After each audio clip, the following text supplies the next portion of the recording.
Good morning, students. Today we are going to start the first chapter, which is Introduction of Refrigeration and Air Conditioning of RAC. So बच्चों, हम इस chapter में क्या study करने वाले हैं? इस चैप्टर में हम देखेंगे कि कुछ बेसिक से कॉन्सेप्ट जो रेफ्रिजरेशन एंड एयर कंडीशनिंग से है, यानी कि प्रशीतन एवं वातानुकूलन से है। आपका जो सब्जेक्ट है RAC, उसका फुल फॉर्म ही है कि रेफ्रिजरेशन एंड एयर कंडीशनिंग, मतलब कि प्रशीतन एवं वातानुकूलन। तो उससे रिलेटेड जो भी इंट्रोडक्शन है, जो भी प्रस्तावना है, जो भी परिचय है, वो सारी चीज़ें जो भी टर्म्स डिफाइन किए गए हैं रेफ्रिजरेशन के लिए, उन सब चीज़ों को हम देखेंगे। बेटा, रेफ्रिजरेशन अलग पार्ट है और एयर कंडीशनिंग अलग पार्ट है। रेफ्रिजरेशन में आपको टोटल 5 चैप्टर पढ़ने हैं, RAC में टोटल, यानी कि एयर कंडीशनिंग में AC में आपको टोटल 4 चैप्टर पढ़ने हैं। तो टोटल RAC में 9 चैप्टर होंगे। तो first of all I am going to start the first chapter which is introduction of refrigeration and air conditioning. तो चलिए देखते हैं क्या है। बेटा, आप कहोगे कि क्यों सर इतना लेट, है ना? तो बेटा, चीज़ें बनाने में समय लगती हैं। मैंने जो भी नोट्स बनाए हैं वो बाईलैंग्वेज बनाए हैं। ये तो आपका सिलेबस डिफाइन कर रहा है, आपका जो भी सिलेबस है वो डिफाइन कर रहा है। नोट्स हमेशा मैंने बाईलैंग्वेज ही बनाया है। आपको नोट्स बनाने की ज़रूरत नहीं है। क्यों? क्योंकि मैंने वो सारा काम कर दिया है। आपको PDF मिल जाएगी। और PDF मिलेगी कैसे बेटा? तो जो बच्चे महाराणा प्रताप पॉलिटेक्निक के हैं वो मुझसे कॉन्टैक्ट कर लेंगे, मैं उनको दे दूँगा। और जो बच्चे आउट ऑफ द पॉलिटेक्निक हैं, मतलब इस कॉलेज के बाहर के हैं, वो बेटा डिस्क्रिप्शन में लिंक आपको मिल जाएगी।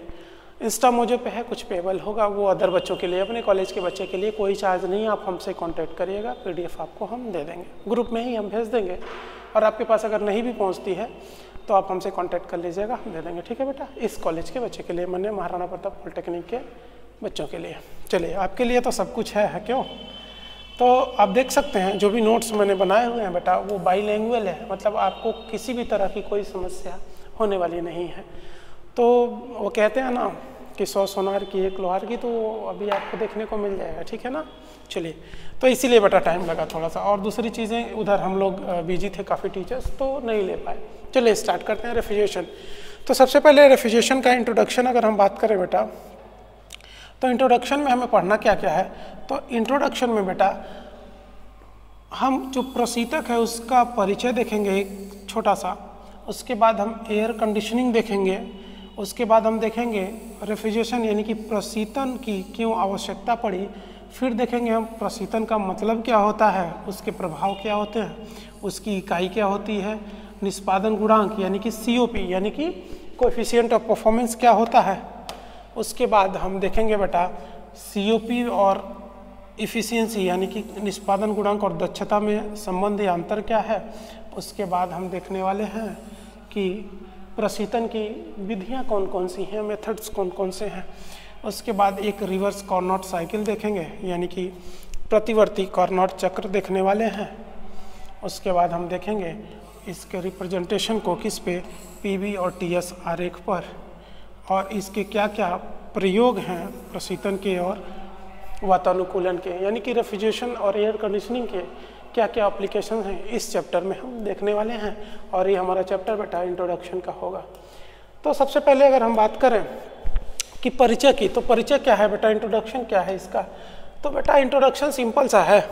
इंट्रोडक्शन का मतलब क्या कि प्रशीतन का मतलब क्या है, सिंपल सी भाषा में अगर कहूँ तो प्रशीतन क्या है बेटा, इस प्रक्रिया के अंतर्गत पदार्थ का तापमान उसके परिस्थान तापमान से कम किया जाता है। मतलब कि आप फ्रीजेस देखे होंगे, आप एयर कंडीशनिंग देखे होंगे, जो भी फ्रिज या AC है वो क्या करती है? सबसे पहले तो ये 2 लॉ हैं, एक क्लॉसियस उष्मागतिकी के 3 लॉ यानी कि फर्स्ट, सेकेंड और थर्ड में जो द्वितीय लॉ है, द्वितीय नियम है उष्मागतिकी का, यानी जो सेकेंड लॉ है बेटा, उसमें क्लॉसियस और केल्विन प्लैंक का स्टेटमेंट है। केल्विन प्लैंक का स्टेटमेंट हीट इंजन से संबंध रखता है, जबकि क्लॉसियस का स्टेटमेंट बेटा आपका रेफ्रिजरेशन एंड एयर कंडीशनिंग से रखता है। यानी कि रेफ्रिजरेटर या AC की बात करें तो वो क्लॉसियस के सिद्धांत पे काम करता है। क्यों? क्योंकि ऊष्मा का स्थानांतरण वो निम्नतम से उच्चतम की ओर करता है, एक्सटर्नल डिवाइस की मदद से, बाह्य युक्ति की मदद से। मीन्स कि energy is transferred from lower to higher with external device, और वो एक्सटर्नल डिवाइस हमारा रेफ्रिजरेशन के केस में बेटा कंप्रेसर, कंडेंसर, एक्सपेंशन वाल्व और इवेपोरेटर है। तो चलिए देखते हैं वन बाय वन। तो सबसे पहले हम देखते हैं यहाँ पे कि रेफ्रिजरेशन कर क्या रहा है बेटा। तो बेटा रेफ्रिजरेशन मान लेते हैं ये आपका सराउंडिंग टेम्परेचर है, यानी कि वो टेम्परेचर जो आपको चाहिए। तो आपको हमेशा वायुमंडल से तो कम तापमान चाहिए, यानी कि आपको लोअर टेम्परेचर चाहिए, निम्नतम तापमान चाहिए। अब ये निम्नतम तापमान उच्चतम तापमान की तरफ, यानी कि एनर्जी जो है, ऊष्मा जो है, हीट जो है, वो न्यूनतम तापमान से उच्चतम तापमान की तरफ स्थानांतरित होगी, ट्रांसफर होगी। इतना तक ठीक है कि energy is transfer from lower to higher. लेकिन अभी मैंने कहा कि क्लॉसियस के स्टेटमेंट के अनुसार उसे किसी एक्सटर्नल डिवाइस की मदद पड़ेगी, ज़रूरत पड़ेगी, और वो एक्सटर्नल डिवाइस बेटा हमारा रेफ्रिजरेशन है, प्रशीतन है।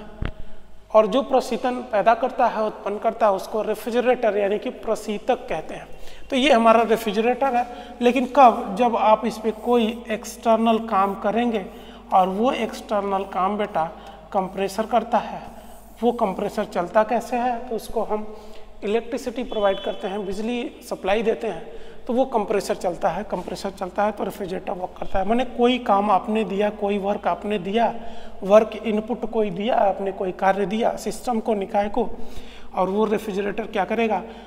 न्यूनतम तापमान से उच्चतम तापमान की तरफ ऊष्मा का स्थानांतरण करेगा। यही तो होता है फ्रिज में या रेफ्रिजरेटर में।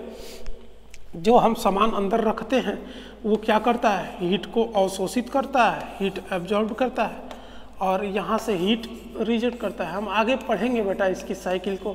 फिलहाल एक इंट्रोडक्शन था कि क्या होता है। तो बेटा हमेशा तापमान न्यूनतम से उच्चतम की तरफ होता है, लेकिन एक एक्सटर्नल डिवाइस, और वो डिवाइस क्या है? रेफ्रिजरेटर है, प्रशीतक है। तो प्रशीतक क्या काम करता है? प्रशीतक क्या करता है बेटा कि न्यूनतम तापमान किसी भी एक जगह पे, एक परिस्थान में बनाए रखता है, और उसकी ऊष्मा को वातावरण में उत्सर्जित कर देता है, रिजेक्ट कर देता है। वही स्टेटमेंट हमने लिखा है। तो रेफ्रिजरेशन का मतलब क्या है बेटा? तो रेफ्रिजरेशन का मतलब ये है बेटा, कलर चेंज करना पड़ेगा ना। इसका मतलब ये है बेटा, मीन्स कूलिंग है स्पेस, एक स्थान, एक परिस्थान को ठंडा करना वातावरण की तुलना में, है ना। और ये काम क्या करता है बेटा? दूसरे शब्दों में मैं कहूँ तो ये एक आर्टिफिशियल कूलिंग होती है ना, एक प्राकृतिक नहीं है, ये आर्टिफिशियल है। कूलिंग की प्रक्रिया है जिसमें ऊष्मा या एनर्जी हमेशा न्यूनतम तापमान से उच्चतम तापमान की तरफ जाती है। आप देख पा रहे होंगे डायग्राम में, यानी कि ये जो ऊष्मा है बेटा, यानी कि ये जो हीट है, ये लोअर हीट हायर हीट होगी। क्यों? क्योंकि एनर्जी हमेशा क्लॉसियस के स्टेटमेंट क्या कि लोअर से हायर की तरफ ट्रांसफर होगी विद एक्सटर्नल डिवाइस। और ये एक्सटर्नल डिवाइस आपका क्या है? रेफ्रिजरेटर है, यानी कि प्रशीतक है। डेफिनेशन मैंने लिख दिया है बेटा आपकी आसानी के लिए, आपको पीडीएफ मिल जाएगी, है ना। तो आगे बढ़ते हैं। अब एयर कंडीशनिंग का मतलब क्या है? तो रेफ्रिजरेशन तो हमने देख लिया, ठीक है सर। आपने कहा कि to maintain the lower temperature, न्यूनतम तापमान बनाए रखना किसी परिस्थान में, किसी जगह पे, और वातावरण में उच्चतम ऊष्मा का उत्सर्जन करना होता है, रिजेक्ट करना होता है। मत means energy is transfer from lower to higher with external device, and that external device is refrigerator. लेकिन एसी में भी तो यही काम करते हैं, तो फिर दोनों में फ़र्क क्या है?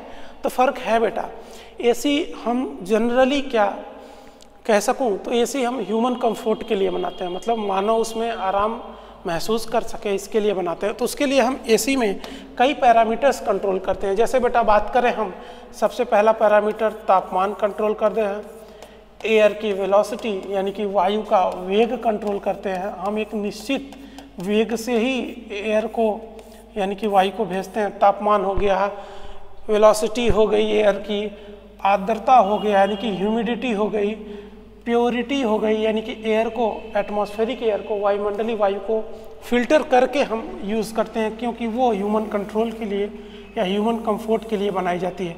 तो एक साथ तापमान, आर्द्रता, वायु की गति और स्वच्छता को नियंत्रित किया जाता है उस युक्ति को, उस डिवाइस को हम क्या कह देते हैं? उस डिवाइस को हम एसी यानी कि एयर कंडीशनिंग यानी कि वातानुकूलन कहते हैं। तो फर्क सिंपल सा है कि एसी में हम 4-5 पैरामीटर्स कंट्रोल करते हैं और जबकि रेफ्रिजरेशन में हम टेम्परेचर को कंट्रोल करते हैं, हमारा प्राइमरी टेम्परेचर होता है। और एसी में हमारे पास टेम्परेचर, ह्यूमिडिटी यानी कि आर्द्रता ह्यूमिडिटी या नमी है क्या बेटा? तो जब भी एटमॉस्फेयर में यानी कि वायुमंडल में वाटर वेपर यानी कि पानी की जो वाष्प है, जल की जो वाष्प है, वो अगर ज़्यादा होगी तो इसका मतलब ह्यूमिडिटी ज़्यादा है। अगर वायु सूखापन है, मतलब वायु में पानी की जो जल की वाष्प है वो कम है, तो हम कहेंगे ह्यूमिडिटी कम है। ह्यूमिडिटी जितनी ज़्यादा होगी आपको स्वेटिंग यानी कि पसीना उतना ही ज़्यादा आएगा, और मौसम में ड्राइनेस जितना होगा, सूखापन, उतना ही ह्यूमिडिटी यानी कि आर्द्रता कम है। तो यहाँ तक ठीक है, हम आगे पढ़ेंगे उसको एसी में। फिलहाल एक छोटा सा टर्म था तो मैंने बता दिया। अब बात करें कि एसी हैं कितने प्रकार के, तो बेटा एसी 2 प्रकार के होते हैं। सबसे पहला कि कंफर्ट एसी यानी कि क्या, जो सुखद, जो ह्यूमन के लिए, जो मानव के लिए इस्तेमाल होता है, उसको हम कहते हैं कंफर्ट एयर कंडीशनिंग। और दूसरा पैरामीटर यानी कि जो इंडस्ट्रियों में इस्तेमाल होने वाला एसी है यानी कि औद्योगिक वातानुकूलन है। तो इंडस्ट्रियों में इस्तेमाल होने वाले, या फिर मैं कहूँ कि इंडस्ट्रियों में तो बड़े पैमाने पे इस्तेमाल होते हैं, लेकिन जो हमारा ह्यूमन कंफर्ट के लिए यानी कि जो सुखद वातानुकूलन है, यानी कि जो ह्यूमन कंफर्ट के लिए एसी बनाई जाती है, वह एसी बेटा 2 तरह की होती है। एक जो हम गर्मियों में चलाते हैं यानी कि ग्रीष्म वातानुकूलन, और दूसरा जो हम ठंडियों में चलाते हैं यानी कि जो शीत वातानुकूलन है। ग्रीष्म को हम क्या कह देते हैं बेटा? समर एसी, इसको गर्मियों में चलाते हैं। और ठंडियों में चलाने के लिए भी एसी होती है जिसको हम विंटर एसी कहते हैं। तो ये गलतफहमी निकाल दीजिए कि एयर कंडीशनिंग यानी कि वातानुकूलन एसी हमेशा गर्मी में ही इस्तेमाल करते हैं। नहीं बेटा, हम एसी दोनों सीजन्स के लिए यानी कि समर के लिए भी और विंटर के लिए भी इस्तेमाल करते हैं। विंटर एसी एक कांस्टेंट टेम्परेचर मेंटेन रखती है जिससे आपको कंफर्ट फील हो सके, और समर एसी कूलिंग करती है जिससे भी आपको यानी कि ह्यूमन को कंफर्ट फील हो सके, आराम महसूस हो सके। तो समर और विंटर दोनों एसी आती हैं। और कोई एसी अगर इन दोनों का गुण रखती हो बेटा, तो उसको हम कह देते हैं ईयर राउंड एसी, यानी कि वो एसी पूरे साल चलने वाली है। ईयर राउंड एयर कंडीशनिंग यानी कि इस एसी के पास दोनों प्रॉपर्टी होगी, यानी कि वो समर एसी की तरह भी एक्ट कर सकता है और वो विंटर एसी की तरह भी कार्य कर सकता है। तो ये दोनों अगर क्वालिटी किसी एसी में बिल्डअप है, बना हुआ है, तो उस एसी को हम क्या कहते हैं? ईयर राउंड एसी कहते हैं। ठीक है बेटा। तो अगला जैसे आपका सिलेबस में टॉपिक है कि सर प्रशीतन की आवश्यकता क्यों पड़ी, ज़रूरत क्यों पड़ी? तो बेटा ज़रूरत बहुत जगह है रेफ्रिजरेशन की। जैसे सबसे पहला ज़रूरत क्या है? तो सबसे पहला जो लेबोरेटरीज़ हैं यानी कि जो प्रयोगशालाएं हैं बेटा, उन प्रयोगशालाओं में ज़रूरत पड़ेगी। क्यों? क्योंकि बहुत सारी टेस्टिंग ऐसी होती है कि वो एक डिफाइंड टेम्परेचर पे ही उसकी कैलिब्रेशन यानी कि मापन होता है। अगर वो किसी दिए गए तापमान पे नहीं किए जाएँ तो उनका परिणाम गलत आता है। तो बहुत सारी लेबोरेटरीज या ऐसे हैं जहाँ पे टेस्टिंग होती है, तो वहाँ पे टेम्परेचर के साथ साथ बहुत सारी चीज़ों को कंट्रोल करना पड़ता है। तो बेटा प्रशीतन की आवश्यकता, तो रेफ्रिजरेशन की आवश्यकता तो लेबोरेटरीज में भी पड़ेगी। और अगर हम बात करें बेटा तो और भी बहुत जगह रेफ्रिजरेशन की आवश्यकता पड़ेगी। जैसे क्या कि जैसे जो खाद्य पदार्थ हैं, जो फूड इंग्रेडिएंट्स हैं, उनको सुरक्षित रखने के लिए, जैसे बहुत सारे घरों में दूध होते हैं ख़राब हो जाते हैं, घरों में खाना होता है ख़राब हो जाता है, बहुत सारे फ्रूट्स हैं, वेजिटेबल्स हैं जो समर में यानी कि गर्मी में ख़राब हो जाएंगे। उन सबको हमें अगर सेफ रखना है तो हमें रेफ्रिजरेशन की यानी कि प्रशीतन की आवश्यकता पड़ेगी। और जो ये रेफ्रिजरेशन की प्रॉपर्टी जनरेट करता है, उत्पन्न करता है गुण, उसको हम क्या कहते हैं? तो प्रशीतक कहते हैं। यानी कि जो रेफ्रिजरेटर है वो एक रेफ्रिजरेशन के प्रोसेस का इक्विपमेंट है। ठीक है ना बेटा? फ्रिज की हम बात कर रहे हैं, रेफ्रिजरेटर उसका पूरा नाम है। और भी है एप्लीकेशन, यानी कि जो मोटर गाड़ियों और यातायात के साधनों में इस्तेमाल होता है। मोटर गाड़ियाँ मतलब बहुत सारे 4 व्हीलर्स या पैसेंजर व्हीकल्स या कॉमर्शियल व्हीकल्स में पैसेंजर्स के कंफर्ट के लिए हम गाड़ियों में एसी देते हैं, तो वहाँ भी हमें ट्रैफिक में कह लो यानी कि ट्रांसपोर्टेशन में भी और मोटर व्हीकल्स में भी। ट्रांसपोर्टेशन का मतलब क्या, मान लेते हैं हम किसी सामान को एक स्थान से दूसरे स्थान पर ले जाना है और समय लगेगा 2 दिन, तो ऐसी परिस्थिति में बेटा हम ट्रांसपोर्टेशन में विदाउट एसी हम नहीं ले जा सकते हैं। पेरिसेबल आइटम, ऐसे आइटम जो खराब हो जाने हैं, जिनका यूज़ रीयूज़ हम नहीं कर सकते, वन टाइम है, तो ऐसे आइटम्स को हम क्या करेंगे, ऐसे आइटम को हम विदाउट रेफ्रिजरेशन ले ही नहीं जा सकते। फॉर एग्जांपल दूध, मिल्क, अगर आप उसके ट्रांसपोर्टेशन में 6 घंटा लगेगा और बिना आप कूलिंग के ले जा रहे हैं, बिना रेफ्रिजरेशन के, बिना उसको ठंडा किए ले जा रहे हैं बेटा, तो चांसेस हैं कि दूध खराब हो चुका होगा और वो यूज़ नहीं हो पाएगा। तो ट्रांसपोर्टेशन में भी इस्तेमाल होता है रेफ्रिजरेशन का, प्रशीतन का। और भी एयर कंडीशनिंग के भी एप्लीकेशन है कुछ, जैसे क्या कि एरोप्लेन में, कंप्यूटर रूम में, अगर कंप्यूटर रूम में हम इस्तेमाल ना करें तो बेटा कंप्यूटर्स की जो मदरबोर्ड है इट में भी कि वो वर्न आउट हो जाए, वार्म हो जाए, ख़राब हो जाए, तो हीटिंग के कारण कंप्यूटर में अगर वो रन कर रहा है कंटिन्यूस तो हीटिंग होगी, हीटिंग के कारण उसके मदरबोर्ड या कोई ऐसे पार्ट हैं जो सिलिकॉन के बने हैं वो बर्न हो जाएंगे, मेल्ट हो सकती है। पावर इक्विपमेंट्स में, जो पावर इक्विपमेंट्स हैं उसमें ऊंचे ऊंचे टावरों में और बर्फ़ बनाने में भी हम रेफ्रिजरेशन का इस्तेमाल करते हैं, पानी को ठंडा करने के लिए भी करते हैं और इंडस्ट्रियों में भी इस्तेमाल होता है, औद्योगिक क्षेत्रों में भी इस्तेमाल होता है। तो रेफ्रिजरेशन या एयर कंडीशनिंग का इस्तेमाल आवश्यकता इन्हीं सब चीज़ों को देखने के लिए पड़ी। अगला जो टॉपिक है हमारा बेटा वो है प्रशीतन का अर्थ, मीनिंग ऑफ रेफ्रिजरेशन। तो रेफ्रिजरेशन का मतलब क्या है बेटा, उष्मा की वह मात्रा, मतलब means the amount of heat which is required to extract from the storage space in order to provide and maintain lower temperature than that of surrounding. उष्मा की वह मात्रा जो किसी एक स्थान से निष्कासित की जाए और वो हमेशा न्यूनतम तापमान से उच्चतम तापमान की तरफ या न्यूनतम तापमान से उच्चतम तापमान की तरफ भेजी जाए, ट्रांसफ़र की जाए, स्थानांतरित की जाए, और उस जगह पे यानी कि परिस्थान पे वहाँ पे ठंडा अगर उत्पन्न करना हो, कूलिंग इफेक्ट अगर देना हो, तो उसको हम कहेंगे बेटा, इसका मतलब ये है कि प्रशीतन, जैसा कि मैंने अभी थोड़ी देर पहले बताया। तो जो रेफ्रिजरेंट है, प्रशीतन होता कैसे है, तो प्रशीतन के लिए एक चीज़ इस्तेमाल होता है रेफ्रिजरेंट, जिसको कहते हैं बेटा प्रशीतक। यही जो रेफ्रिजरेंट है वही प्रशीतक का प्रभाव उत्पन्न करता है। Means refrigerant is use to generate the refrigeration effect. प्रशीतन प्रभाव उत्पन्न करने के लिए प्रशीतक का इस्तेमाल किया जाता है, जिसे हम रेफ्रिजरेंट या प्रशीतक कहते हैं। आगे बढ़ते हैं बेटा, आगे बढ़ेंगे तो प्रशीतक क्या है। तो प्रशीतक बेटा ये एक वर्किंग फ्लूइड होता है या सब्सटेंस होता है, एक पदार्थ होता है जो क्या करता है, किसी स्टोरेज स्पेस से, स्टोरेज स्पेस का मतलब क्या बेटा, भंडारण स्थान से ऊष्मा को निकालने के लिए प्रयोग किया जाता है, उसी को हम रेफ्रिजरेंट यानी कि प्रशीतक कह रहे हैं। अगर लेक्चर लंबा जा रहा हो तो फिर हम यहाँ पे रोक सकते हैं, लेकिन अगर यूनिट ऑफ रेफ्रिजरेशन देख लें तो बेटर होगा, इसके बाद हम समाप्त करेंगे। तो बेटा जब भी कभी एसी खरीदने जाओगे या फ्रिज, ज़्यादातर इस्तेमाल तो एसी में ही होता है, या फ्रिज में खरीदने जाओगे तो मान लेते हैं एक हॉल में एसी लगवानी है, एक छोटे कमरे में लगवाना है, किचन में लगवाना है, कहीं भी लगवाना है, तो सबसे पहले जब भी आप दुकान पे जाओगे तो दुकानदार क्या पूछेगा कि आपको किस कैपेसिटी, किस क्षमता की एसी चाहिए, तो उसकी एसी की जो यूनिट हो जाती है उसको कहते हैं टीआर, यानी कि मैं बता रहा हूँ, यानी कि इसकी यूनिट होती है टीआर। टीआर का मतलब क्या होता है बेटा, ton of refrigeration, ton of refrigeration.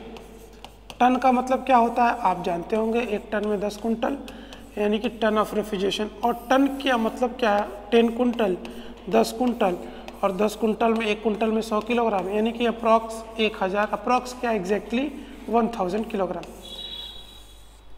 ये इसकी यूनिट है। इसका मतलब क्या है, टीआर का मतलब क्या है, तो 24 घंटे में, 24 आवर्स में अगर हम 0 डिग्री सेल्सियस पानी को लें, यानी कि ऐसा वाटर है जो 0 डिग्री सेल्सियस पे है, माने कि कुछ इस तरह का, मान लेते हैं कि हमने वाटर लिया है 0 डिग्री सेल्सियस पर, तो 0 डिग्री सेल्सियस पर जो वाटर है, जो पानी है बेटा, उसको हमने किया है अवस्था परिवर्तन, फेज चेंज, और हमने बदला है उसको 0 डिग्री सेल्सियस आइस पर।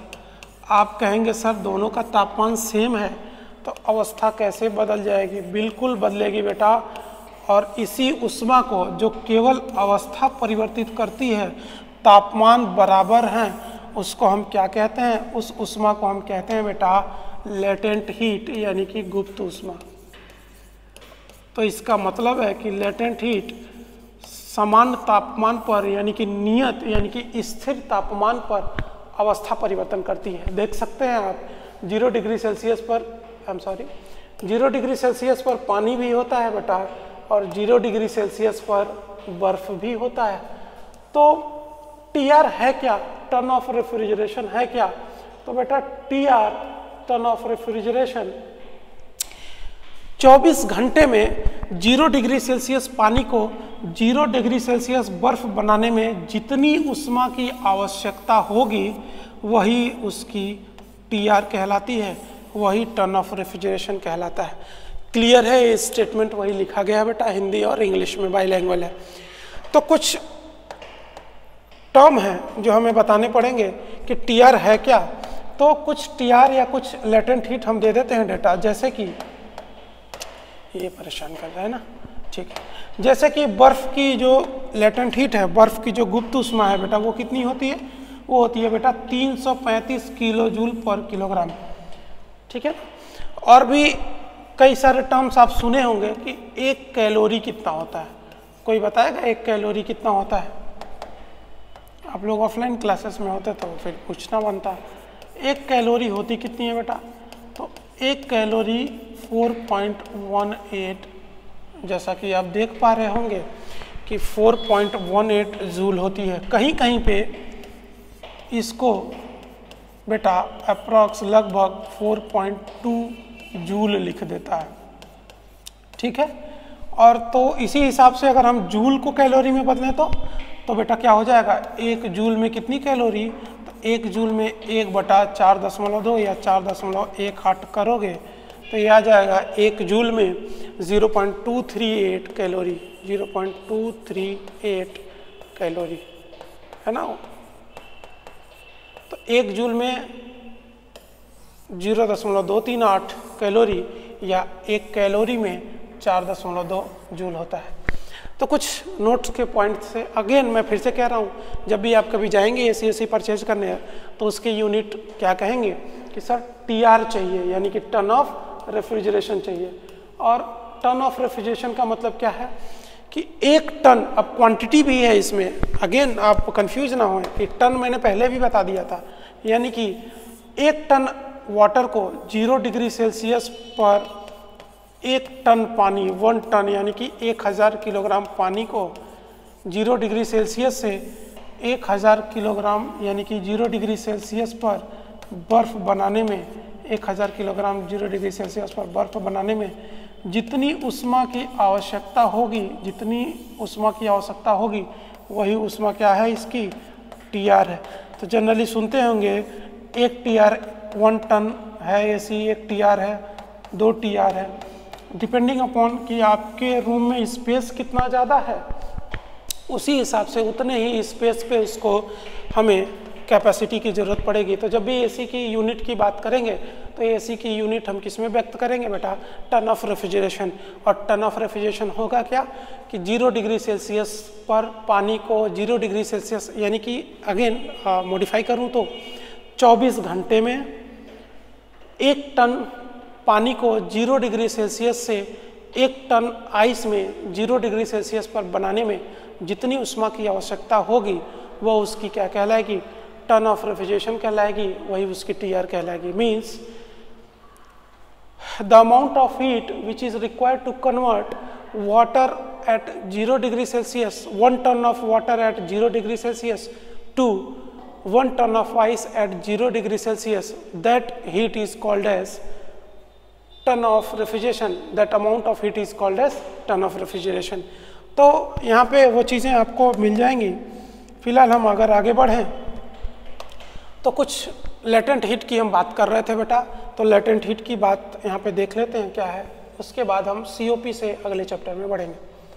तो जब भी कभी हम बात कर रहे हैं किसकी, हम बात कर रहे हैं लेटेंट हीट की, तो आप कहेंगे सर यानी कि बात कर रहे हैं हम गुप्त ऊष्मा की। तो लेटेंट हीट होगा क्या, गुप्त ऊष्मा होगी क्या? अभी बताया हमने कि वह ऊष्मा जो केवल अवस्था परिवर्तन करने में खर्च हो, व्यय हो या अवस्था परिवर्तन करने में लगे, वह उस पदार्थ की क्या कहलाएगी? गुप्त ऊष्मा कहलाएगी। माने कि तापमान यहाँ पे क्या है? समान है, तापमान में कोई परिवर्तन नहीं हो रहा है, केवल फेज चेंज हो रहा है। यानी कि पानी को 0 डिग्री सेल्सियस से 0 डिग्री सेल्सियस हम क्या कर रहे हैं? पानी को 0 डिग्री सेल्सियस से पानी को 0 डिग्री सेल्सियस बर्फ में बदल रहे हैं, और जो ऊष्मा लगेगी वही ऊष्मा क्या होगी? इसकी गुप्त ऊष्मा होगी।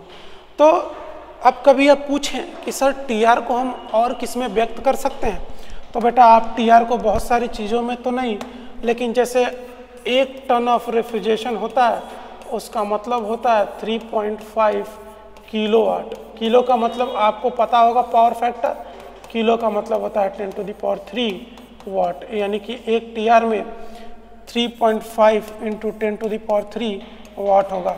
और वाट को भी आपको पता है किसको कहते हैं? जूल प्रति सेकेंड को। आपको जूल भी पता है, 1 जूल में 1 न्यूटन मीटर पर सेकेंड होता है। ठीक है, तो 3.5 किलोवाट कह लीजिए, या फिर 210 किलो जूल प्रति मिनट कह लीजिए। एक टीआर में 210 किलो जूल प्रति मिनट भी होता है, एक टीआर में 3.5 किलोवाट भी होता है, और एक टीआर में बेटा 50 किलो कैलोरी भी होता है। किलो का मतलब अगेन 10⁻³, तो 50 किलो कैलोरी भी होता है। तो जब भी कभी टीआर की हम बात कर रहे हैं, तो एक टीआर में 3.5 किलोवाट, 210 किलो जूल प्रति मिनट, यानी कि 210 किलो जूल पर मिनट, या 50 किलो कैलोरी प्रति मिनट, 50 किलो कैलोरी पर मिनट। इसको सेकेंड में बदलना है तो 210/60 करेंगे, अगेन आपको 3.5 किलोवाट मिल जाएगा। तो यहाँ तक लेक्चर को समअप करते हैं, लेक्चर लंबा चला जाएगा। अगले टॉपिक से हम COP पढ़ेंगे, यानी कि कोएफिशिएंट ऑफ परफॉर्मेंस, यानी कि निष्पादन गुणांक। यहाँ पे हम रखे इसलिए हैं स्लाइड्स को बेटा, ताकि आपको कोई दिक्कत ना हो, आप कंफ्यूज ना हो, या आपको डेफिनेशन दोबारा देखने में कोई दिक्कत ना हो, इसीलिए हमने स्लाइड्स को रख दिया। 7th पॉइंट से हम अगली क्लास में कवर करेंगे। ठीक है, थैंक यू सर, स्टॉप कर दीजिए।